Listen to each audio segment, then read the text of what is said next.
guys, welcome back to The American Girl Addiction. Right now I am here with 4 Molly McIntyre dolls. Why do I have 4 Mollys? I shouldn't, it's insane, but I do. I have a Pleasant Company Molly seen here on the far left. She came out, I think, about the mid-90s, even though that wasn't when I got her. I have right next to her the Mattel era Molly, so somewhere between 2001 to 2014 or 2013 is where I think she was released. Then we have the 35th anniversary Molly I just got this week. And finally we have the Beforever Molly here on the far right, who was briefly sold on AmericanGirl.com, but more commonly found in a set at Costco. The first one of these Mollys I got was the Pleasant Company. I got her for Christmas when I was 7 because she was cheap and I loved her. I was happy to get her, but I did get a little insecure about her. The fact that her hair was not as shiny and new as some of the other Mollys I was seeing by like girls at the library and the bookstore and stuff.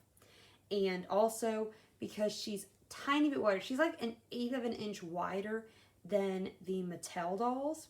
So she did not fit in all of the clothes, especially when I was getting some of the other Molly outfits like the Miss Victory outfit from Mattel instead of Pleasant Company. She wasn't really fitting. In order to have a doll with a slightly nicer wig and who would be able to fit in my other Molly outfits, I decided I would get a second Molly, but I wanted to wait until I had one of each of the other dolls, especially the historicals, before I went back and got a second Molly. However, she retired, I believe, in 2013, and I was not able to get her that year. I thought it would be somewhat easy and affordable to buy her on eBay, but I was wrong. So I didn't have an opportunity to really get another Molly with a nicer wig until American Girl brought Molly back as a Beforever doll. I got her off the website like the one day they sold her, and I was a little disappointed when I got her. Like, her bangs are different and her braids look so nice, I didn't want to take her out. So I decided I was going to keep her because she was super rare, but I wanted another Molly at some point in the future whose hair was actually out and nice and silky, whom I could actually style and dress up and everything.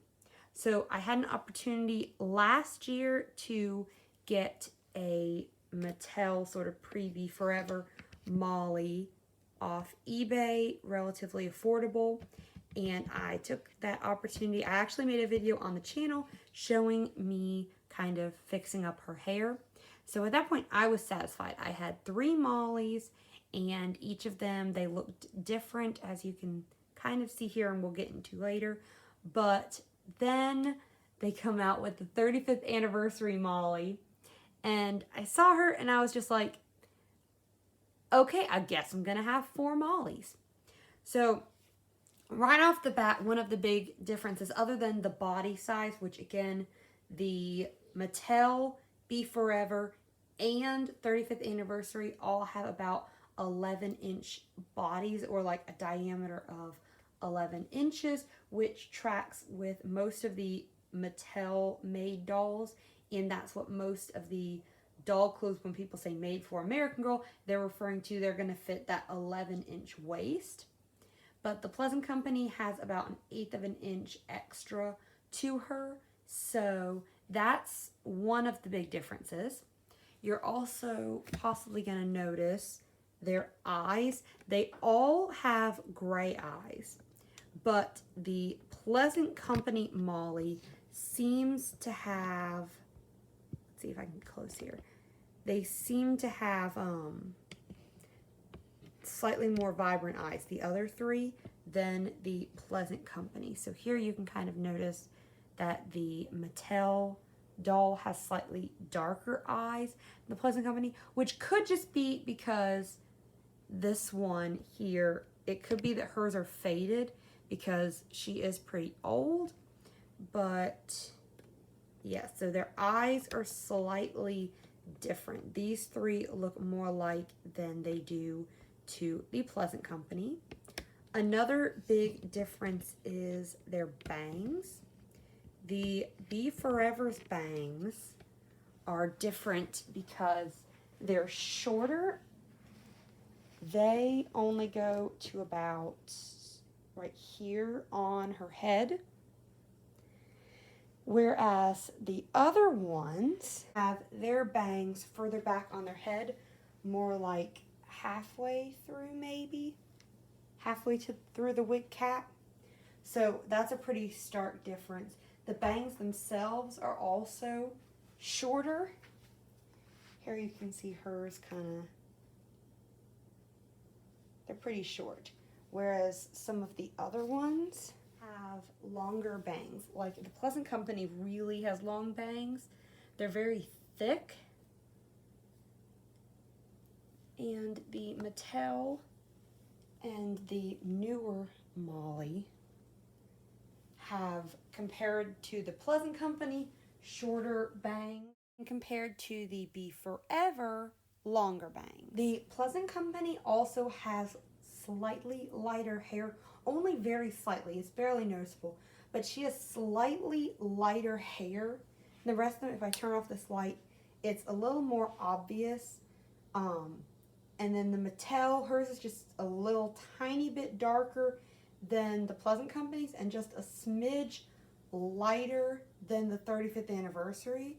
And then the Beforever is probably most similar in terms of hair, how dark it is, how dark the hair is. More similar to the Pleasant Company. So I would say the newest version, the 35th one, has the darkest hair and the Pleasant Company has the lightest. Since I do not have the Mattel era meet outfit for Molly and the Beforever is just so radically different from the others, I opted just to compare the outfits of the Pleasant Company and the 35th anniversary version of that outfit. Before I get into that, I did want to note that all of the dolls seem to have the same size face, but the Mattel 35th anniversary and Beforever look like they have slimmer faces, I think just because their skin tones are a little lighter and because their bangs aren't so long. Their faces look narrower. Now we can talk about the meet outfits. So I'm not going to be discussing the shoes, socks, or the little white undershirt flap thing because the shoes and the socks were basically one-to-one versions of the original. The shoes were a little harder, but I think that's just because mine were so old. I have ones of these shoes, versions of them, that came out in 2008, like with Nellie, and they're exactly like these. So I would say that's probably more due to age and use than how they're made. A lot of people speculated that the pattern on the new Argyle sweater used smaller diamond shapes. I actually measured the diamonds and they do appear to be the same size. However, I think the pattern itself is narrower and they have more diamonds on the sweater. This is kind of clear by how you'll notice, or you might notice, the sleeves start somewhat differently on them. So the actual Argyle pattern is just bigger and therefore it looks like there's more on it. It looks like the pattern is smaller on the 35th version.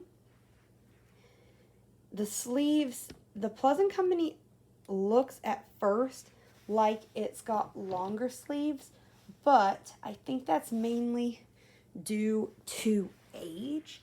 This sweater is definitely old and a little kind of stretched out and frumpy. So I think that accounts for most of the differences in how the sleeves look. They are the same color and they appear to be the same material. The texture is, if not remarkably similar, it could possibly be even the same. It's hard to tell again because my Pleasant Company one is so worn out.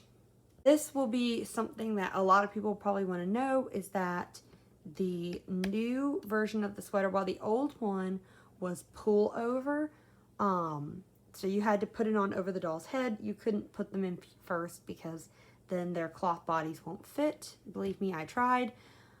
The new version is Velcro in the back, which I think makes it more child friendly. I can't tell if this is because my sweater from the Pleasant Company one is worn out or not, but the bands along like the neckline and the waistline for the sweater appear to be tighter and smaller on the new version, as seen like here,